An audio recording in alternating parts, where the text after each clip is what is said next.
వడ్డీ ఇస్తాడు, నీకు వడ్డీ ఇస్తానని డబ్బు పట్టుకుపోతాడు. అది మోసం చేసేవాడు నైజం. ఇతను కూడా మీకు లేనిపోయిన పథకాలని చెప్పి ఇంతంత అమౌంట్స్ ఇస్తాం, ఇలా ఉంటది ఇలా ఉంటది అని చెప్పి అన్ని రకాలుగా పొద్దుటి రూపాయి ఇచ్చి సాయంత్రానికి 10 రూపాయలు ప్రజల దగ్గర లాగేస్తున్నారు. ఇది ప్రజలు అర్థం చేసుకున్నారు. అదే విధంగా ఎడ్యుకేషన్ వ్యవస్థ పక్కకు పోయింది, పారిశ్రామిక రంగం పక్కకు పోయింది, విద్యారంగం పక్కకు పోయింది. అన్ని భ్రష్టు పెట్టేసి ఈవేళ పిల్లలు ట్యాబుల్లోకి వెళ్ళడం చూడడం ఇవన్నీ డిస్టర్బెన్స్ గా ఉంది కుటుంబాల్లో కూడా. ఈ విధమైన పరిపాలన అన్నది ఎక్కడా చూడలేదు ఇప్పటి వరకు మన రాష్ట్రం పుట్టాక. ఈ దారుణమైన నియంత పరిపాలన ఉన్నామని చెప్పి ప్రజలకు అర్థమైంది. ఎప్పుడు విముక్తి కలుగుద్దని ఆలోచిస్తూ ఉన్నారు. వేళ వారాహయాత్రి పిఠాపురం 30 రోజుల నుంచి మొదలెడతామని చెప్పి మరి చెప్పారు. టైం షెడ్యూల్ అది వేళ వస్తే ఎట్టి పరిస్థితుల్లోనే పవన్ కళ్యాణ్ గారికి అత్యంత మెజారిటీ అన్నారు కదా, ఏమైనా టార్గెట్ పెట్టుకున్నారా? ఇంత మెజారిటీలో స్టేట్ లో ఇంత మెజారిటీతో పవన్ కళ్యాణ్ గారికి అప్పచెప్తామని హైయెస్ట్ మెజారిటీ తీసుకొస్తాం. ఏమన్నా 1,00,000, 2 లక్షలు, 5 లక్షలు అలా అంటే అలా కాదు కానీ 1 lakh దగ్గరలో ఉంటుంది.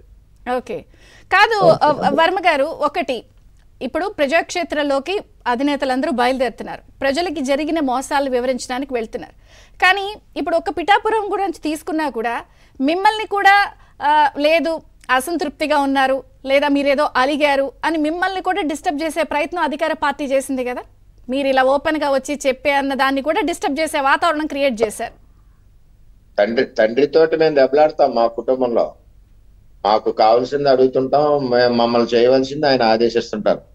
మాకు ఏంటంటే మేము కష్టపడ్డాం కాబట్టి సార్కి మాట్లాడాం.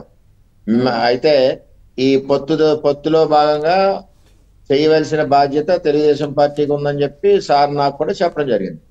ఆ బాధ్యత ఏదైతే ఆయన నాకు ఇప్పుడు ఎడ్యుకేట్ చేశారో మేము కూడా యాక్సెప్ట్ చేసాం. ఆయన కూడా రాష్ట్ర అధ్యక్షుడు వస్తున్నారు కాబట్టి మేము స్వాగతించవలసిన పని ఉంది అని చేత మేము కూడా యాక్సెప్ట్ చేసాం. అక్కడ ఏంటంటే కార్యకర్తల ఇబ్బందులు ఇవన్నీ కూడా డిస్కస్ చేసుకున్నాం. అవి ఎలా సార్ట్అవుట్ చేసుకోవాలో చంద్రబాబు నాయుడు గారు నేను మాట్లాడుకున్నాం. అలాగే ఈ 175 నియోజకవర్గంలో ఏదో నియోజకవర్గం పవన్ కళ్యాణ్ గారికి ఇవ్వాలి కదా, నాదంటే అది నాకు వచ్చింది అవకాశం. మేము కూడా ఆనందంగా స్వాగతిస్తున్నాం. ఇంకేదంటే రేపు డెవలప్మెంట్ యాక్టివిటీ కానీ నాకు కూడా 2 అధ్యక్షులు ఉన్నట్టు, ఒక ఆయన చంద్రబాబు నాయుడు గారు ఉంటారు, ఒక పక్కన పవన్ కళ్యాణ్ గారు ఉంటారు, నాకు కూడా బలంగా ఉంటుంది. చేత ఏది ఏమైనా ఒక పార్టీ తీసుకున్న నిర్ణయాన్ని, మా నాయకుడు తీసుకున్న నిర్ణయాన్ని ఎప్పుడు కూడా నేను తూచా తప్పకుండా మేము అమలుపరుస్తాం. అలాగే నా ఎలక్షన్ కంటే 10 రెట్లు ఉత్సాహం